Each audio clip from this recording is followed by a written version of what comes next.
Good morning. Namaste, beautiful souls. Welcome to my Advent calendar. My name is Sadhana. If you're new to this channel, and each morning for 24 days, I am offering a reflection.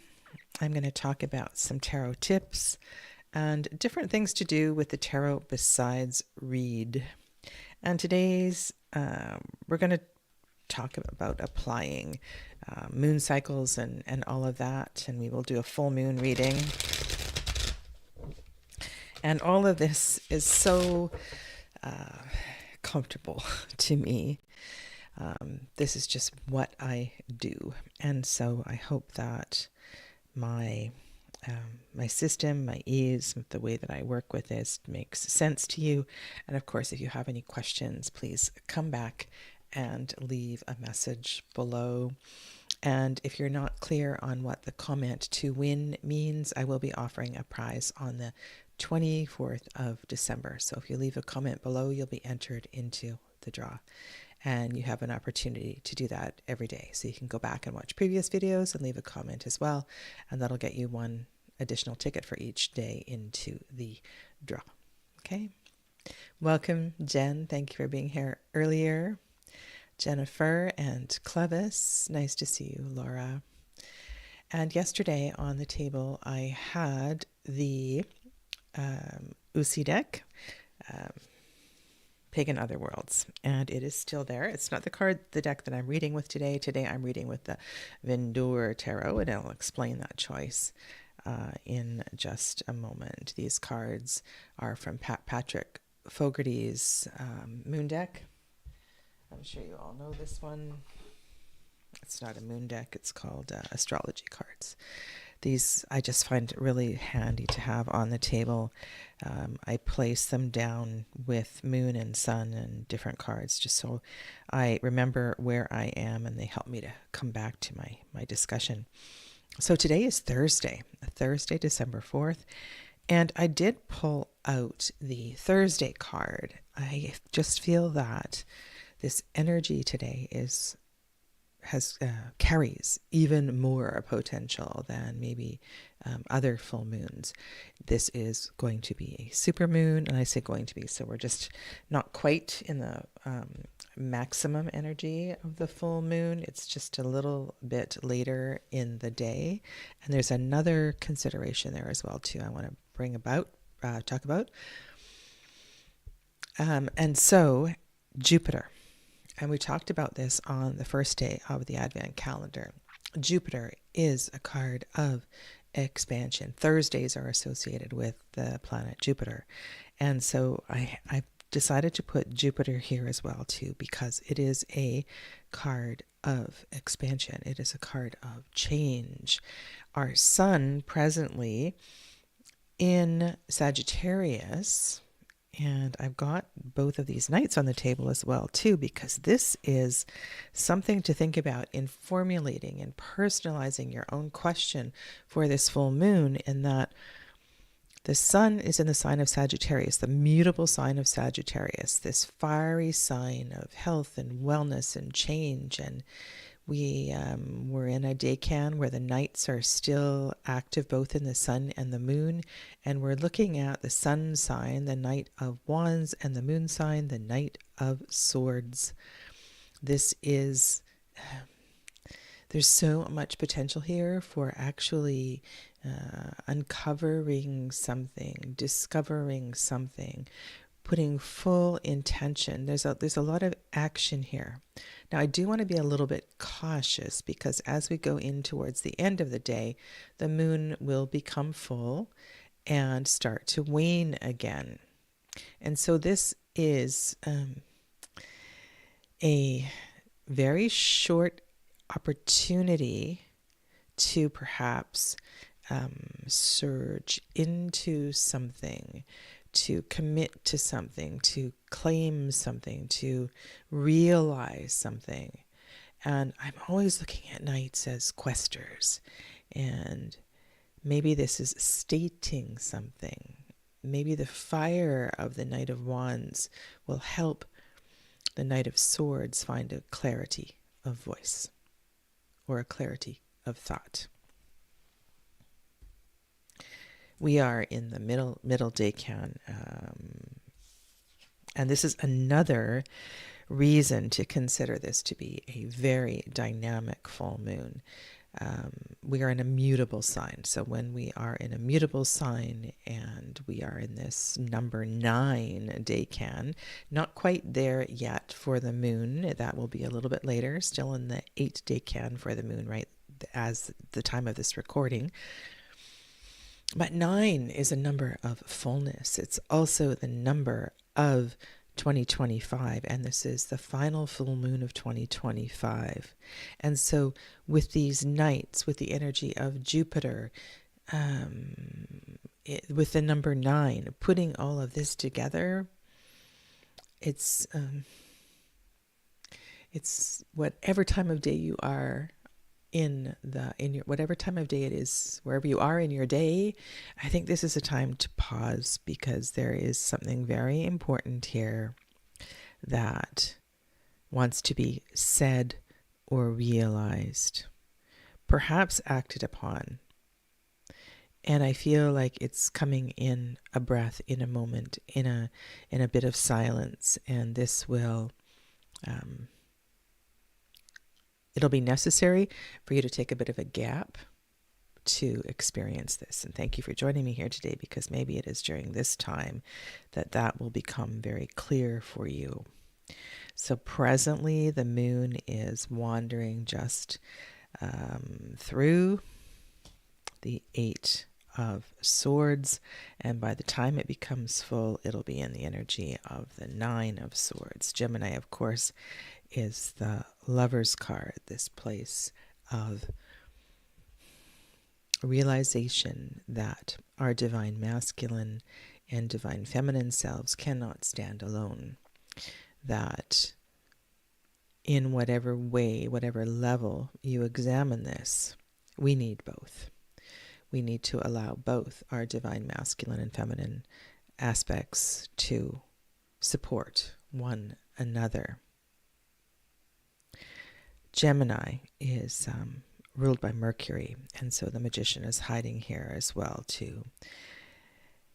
And these very active cards tell me that it's you, it's me that are going to be a part of seeing this through. It's not about sitting back and waiting. There's definitely something to do here. However, and I guess maybe that moment of reflection is really important. And so I'll take an extra moment in the pause today and in the question, because in the energy of the 9s, reflection is so very, very important. The 9s are also the Sephira of the moon, Yesod. Everything in this full moon points to reflection. You can even think of the number 9 and the Hermit and the importance of deep inner journeys. And this is the final full moon, like I said, of 2025. So there's a great opportunity here to end 2025 with a powerful realization. And this realization, I don't know, it could feel like a breath of fresh air, quite literally. Yeah.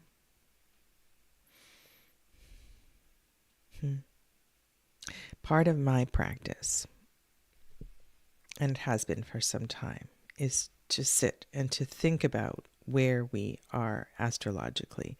And that certainly helps me to interpret the cards. When I think too about Gemini and the twins and the mythology of the twins, there are other possible, I almost want to say fallouts of this full moon. And I just had this sort of idea here, and that is in a switch of dominance. You know how in a lot of the twin mythologies, one twin must die? One twin must die. Hi, Mary Beth. And what I was just feeling there was that this is, our masculine or feminine divine self never dies, but it almost feels like this is a changing of the guard. If one has been dominant, the other is going to come forward now and give the other a break. Wouldn't that be nice? And so remember too that this indeed is the day of Jupiter, and so there is so much expansion here. So much expansion and possibility. So let's all take a breath. Once again, this is a Vendour deck. Thank you, Mary Beth, for adding those details to our reflection.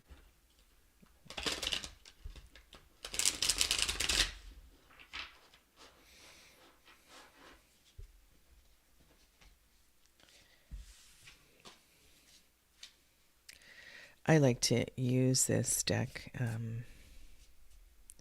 when we are in an air sign, air for the moon anyway.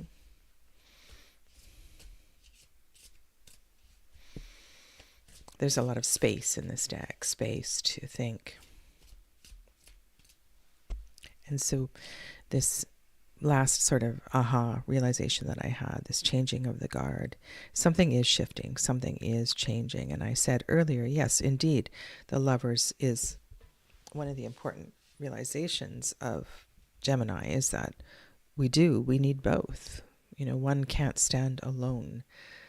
But perhaps this is about allowing the other to come forward more brilliantly. And indeed, giving the other a break, at least during the 2 weeks while we are in the waning phase of the moon. So how might we move through any release that is required and help us to understand this clarity of voice, this clarity of mind, this urgency that I am feeling at this time. And as always, I ask this message be in the highest, for the greatest good, and no harm be done. So be it.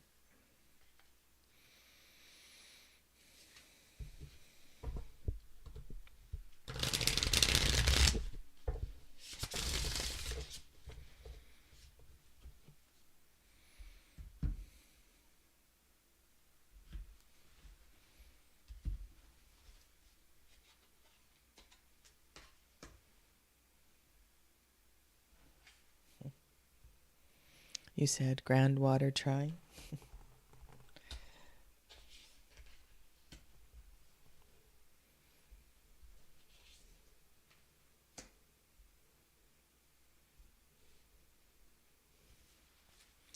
So I want to ask you, what aspect of yourself feels like indeed it is drowning?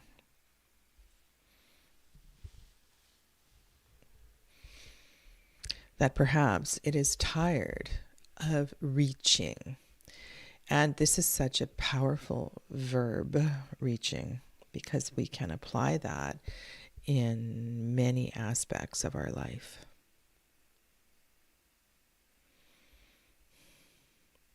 There have been there's been just so much water, and it's been hard to stay strong through that.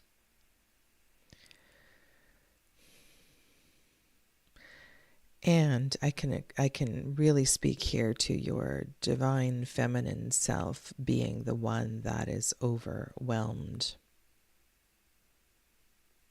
That indeed, these nights that I spoke of are very important here, especially with this being the first card in the reading.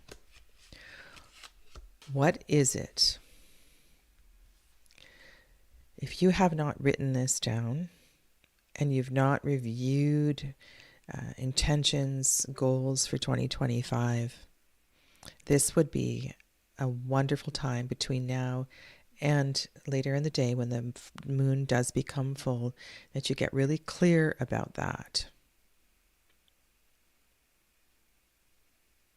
What was my intention, my purpose as I stepped into 2025? What was it I wanted to understand, become clear about?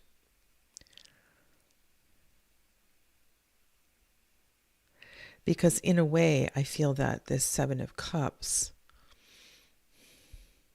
the work hasn't been done. Maybe you've wandered around aimlessly in a lot of different directions.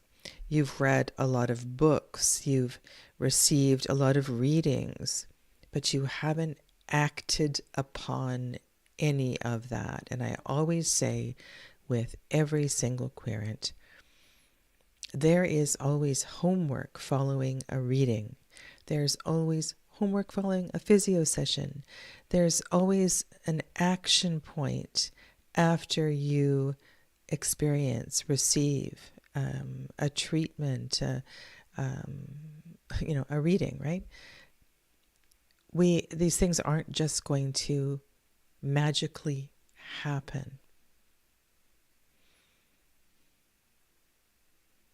What can you do? What one thing can you put to the side? And I'm going to say, I'm feeling a sense of guilt here. I'm feeling a sense of guilt. And emotion lives in the Swadhisthana chakra, the sacral chakra. So keep this, maybe just get a pen in hand and ask yourself, what one emotion that I have been carrying can I put to the side? And I would suggest that you write that word down. You take 5-10 minutes and you sit and you fully feel that emotion. You acknowledge where you feel it in the body. You acknowledge any stories that are associated with it. Maybe you're going to cry, maybe it's going to make you feel really uncomfortable. And then you realize it's not yours to hold at this time. It's not yours to carry. You've been carrying it for someone else. You've been carrying it. It's just not serving you at this time. Because nobody wants to feel like they are drowning and it's time to get out of the water.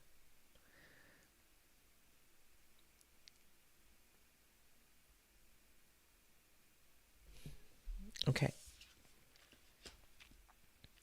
The Fool and the Queen of Swords. Nice, airy cards to help us blow away some of this water.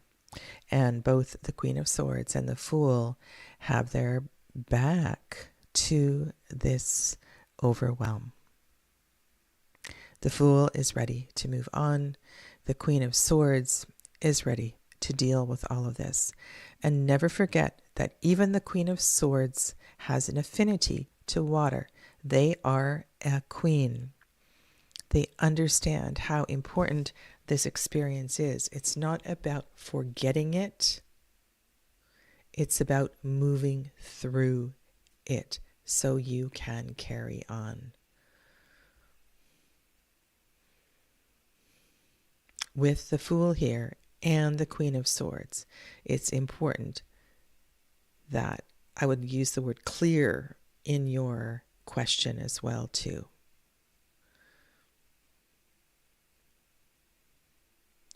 And it feels like you need some clarity to support you through the rest of this year.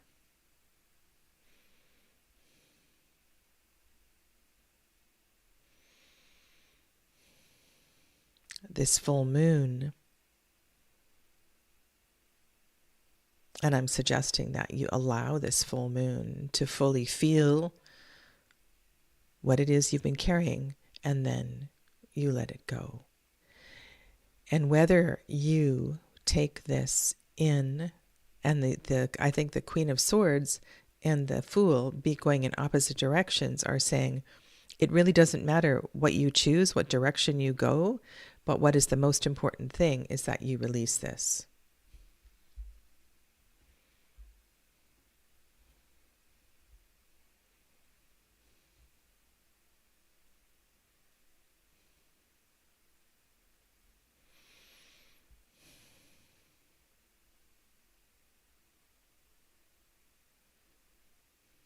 And in their own way, both the Fool and the Queen of Swords are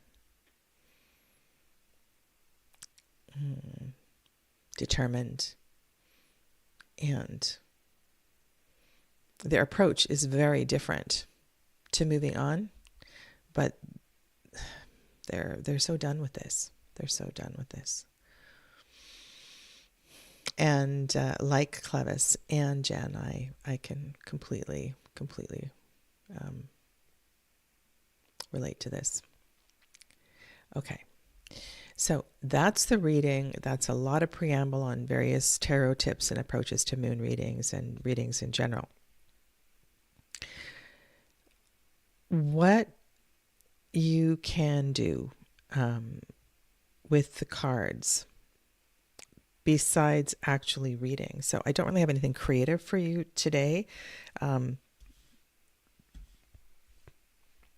because I think this is an important application of this reading. So the moon becomes full, and then it begins to wane. Right? It's full, and then it begins to wane, which means it becomes smaller and smaller. As the moon is waning, we are in a place of integration. We are in a place of non-doing. And it hardly looks like the Fool and the Queen of Swords are non-doing, are a non-doing message. And I think you've heard me say, I think I said this the first day or the second day, how we navigate this is so very, very important. Okay.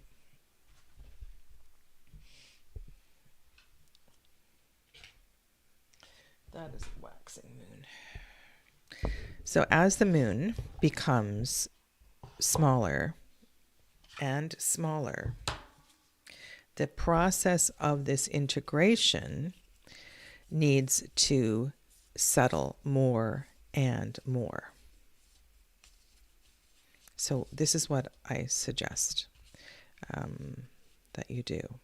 And if you have a moon journal, I'm going to do this in my moon journal rather than take the time to pull out cards.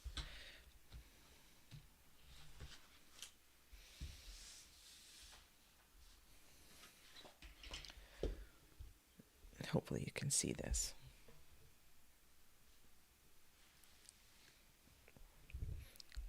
That word, action, responsibility is really important here. And you can see that. So here we are, Thursday. The moon is quite full. I'll zoom in. I know it's still dark here, completely dark outside.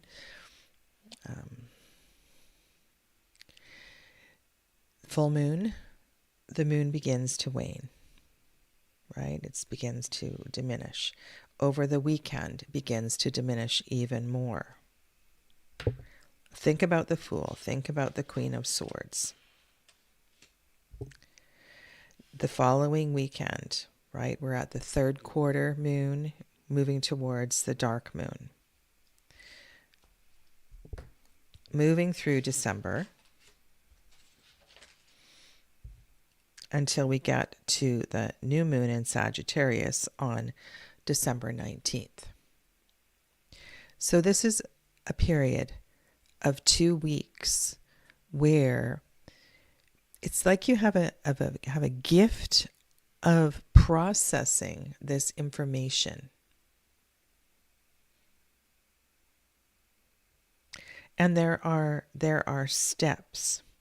It's not until we turn the corner and the moon begins to wax again that, whether you're connecting with the Fool or you're connecting with the Queen of Swords, that their energy becomes more dynamic. And in studying the tarot and working with the tarot in terms of your planning and working with the moon cycle, this has become quite important to me, and also sort of lifestyle changing, that it takes away a certain pressure that during the next 2 weeks, it's not that I don't have to do anything. I do. I've got to do some serious planning. But it gives me time to process what I know loud and clear this reading is pointing to, and get my ducks in order, so to speak, so that around December 19th, December 20th, during Yule, it's like I stand up even clearer and begin to go forward.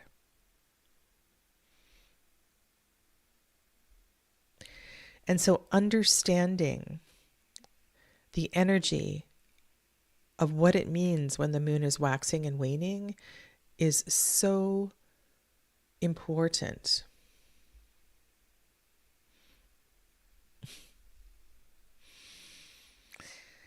It's so important. If you still have a blood moon cycle, sorry, that's not in my wheelhouse right now, but I do need to mention this. So for those, if that's part of your month, every month, the awareness of this is also really important, that if your blood moon cycle is waning and there is an ease while the moon is waning, you know that your physical, mental, emotional bodies are in sync with the moon itself. Whether you bleed at the full moon or the new moon, that's a really good sign that you are getting in sync with things. And if over time your awareness, the more aware you are, the more energy you put into this, the more you understand the significance of being in alignment with the universe, the easier life and your lifestyle will become. And I think ideally you want to be bleeding at the full moon. There is a pull of energy that will support and guide you on your journey. And I just mention this because it's a wonderful way to begin to understand even the waxing and the waning energy of the cards and of readings in general. I can't say enough about these two concepts. So I hope that each of you can pull something from the either the preamble of the reading or the postamble, if that's a word. And I hope that you have an opportunity to sit in silence and peace, alone, sometime in the next 8 to 10 hours, and just really drink in the power of this day that we find ourselves in on the 4th day of December 2025. Namaste.